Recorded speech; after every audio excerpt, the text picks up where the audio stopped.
Most of the news actually from people on the ground. That's confirmed. 3 people have been killed today, more than hundreds injured. Military or security forces used tear gas and live ammunition, unfortunately, in people, and they killed 3 martyrs today. The protesters set Syria and MTN, the both cell phone companies, buildings on fire because they are owned by Rami Makhlouf, the cousin of the Syrian president, who people in Daraa are accusing of being the corrupted, and people everywhere in Syria accusing him to be the first corrupted person in Syria. Currently, Daraa is out of coverage, the cell phone and the landlines. The internet is very slow in Daraa, and there's almost impossible to get videos and pictures. And yet, some people succeeded to upload some videos from inside the Omari Mosque in Daraa, showing survivors from gas tears that being treated in the mosque, which switched or shifted to be a field hospital. Well, thanks very much for these details. Can you give us a sense of the importance of this unrest? It's really something unprecedented.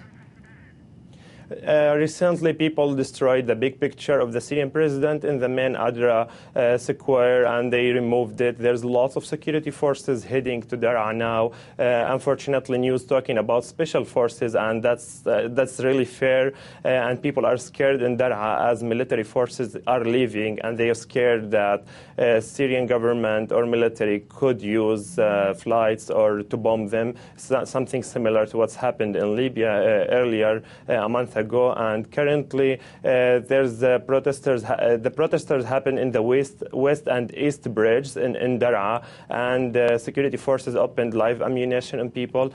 Unfortunately, the member of parliament who representing Daraa, Monzer Al-Masri, just show up on a TV in Arabic, in Al Jazeera Arabic, and he said, we arrested a couple of the protesters, and they are agents for Israel, and we got some money in their pockets. They having a bunch of dollars, and that's really bad statement to be given from a member of parliament who's representing this city. People more in need to real speech from the government, to speech from the president.